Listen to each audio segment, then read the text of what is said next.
गुरु प्यारी साध संगत जी, नमस्कार जी। आप सब कैसे हो?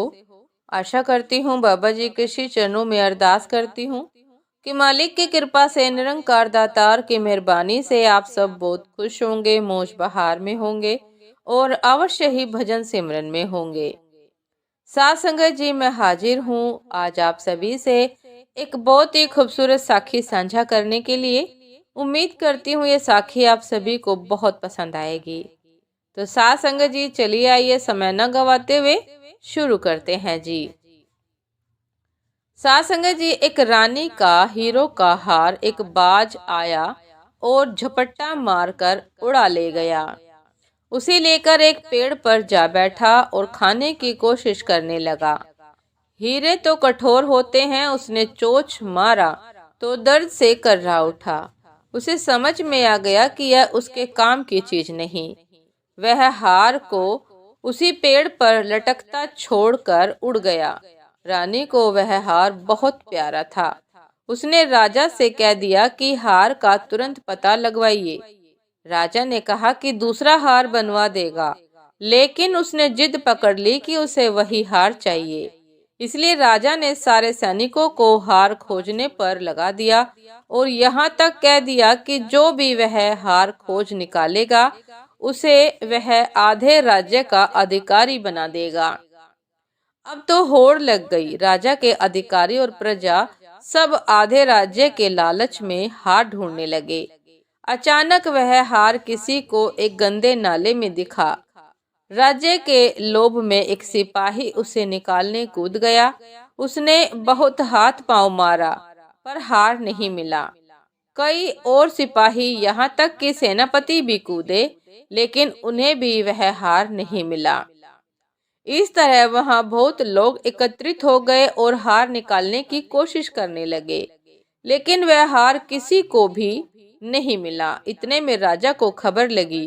राजा को भय हुआ कि आधा राज्य हाथ से निकल न जाए।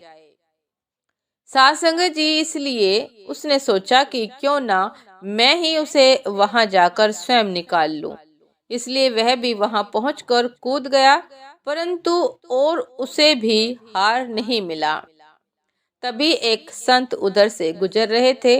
उन्होंने सबको वहां कीचड़ में सना देखा तो आश्चर्यचकित हुए और पूछा कि क्या इस राज्य में नाले में कूदने की कोई परंपरा है? साध संगत जी पूछ बैठे कि क्या इस राज्य में नाले में कूदने की कोई परंपरा है? लोगों ने बताया कि महारानी का हार इस नाले में गिर गया है, लेकिन बड़े प्रयास करने के बाद भी वह मिल ही नहीं रहा है।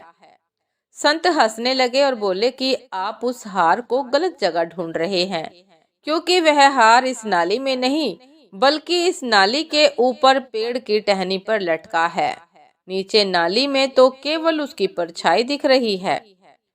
साध संगत जी, इस साखी में जैसे लोग हार को गलत जगह ढूंढ रहे थे और इसलिए वह उन्हें नहीं मिल रहा था, ठीक वैसे ही संसार के लोग भी अज्ञान के कारण परमात्मा को बाहर ढूंढते घूम रहे हैं, परंतु प्रभु अभी तक किसी को बाहर मिला ही नहीं। ऐसा इसलिए क्योंकि वह बाहर कहीं नहीं है, वह तो अपने अंदर ही मौजूद है। जिसे भी प्रभु मिला है अपने भीतर ही मिला है, अपने अंदर ही मिला है। अपने भीतर मौजूद प्रभु तक पहुंचने के लिए हमें समय के पूर्ण संत सतगुरु की आवश्यकता पड़ती है, जो ब्रह्म ज्ञान की दीक्षा के समय ही निशुल्क हमारे अंतःकरण में ईश्वर का दर्शन दीदार करा दे। साध संगत जी, ये थी आज की एक बहुत ही खूबसूरत साखी कि मालिक हमारे भीतर ही मौजूद है, लेकिन हम उसे सदैव बाहर ढूंढते हैं, गलत जगह ढूंढते हैं। और ये तभी संभव है जब हम सतगुरु की, समय के पूर्ण सतगुरु की शरण में यदि ब्रह्म ज्ञान की दीक्षा लेकर उसका अपने अंतःकरण में खोज करें, तो साध संगत जी अवश्य ही मालिक के दर्शन होंगे, दीदार होंगे। साथ संगत जी, उम्मीद करती हूँ कि साखी आप सभी को बहुत पसंद आई होगी। यदि पसंद आई हो साथ संगत जी तो लाइक कमेंट शेयर करना ना भूलिएगा। चैनल पर जो भी नए हैं कृपा करके सब्सक्राइब कर लीजिएगा, ताकि चैनल पर मिलने वाली सभी शब्द साखियों की अपडेट आप सभी को समय पर मिलती रहे। साथ संगत जी, आप हमें इंस्टाग्राम पर भी फॉलो कर सकते हैं। इंस्टाग्राम का लिंक डिस्क्रिप्शन बॉक्स में दिया गया है। दासी को भी आज्ञा दीजिए साथ संगत जी, आपसे फिर मिलते हैं एक नए शब्द साखी के साथ, एक नए विचार के साथ। तब तक के लिए नमस्कार जी। सदा खुश रहिए, मुस्कुराते रहिए, भजन सिमरन अवश्य करते रहिए। नमस्कार जी।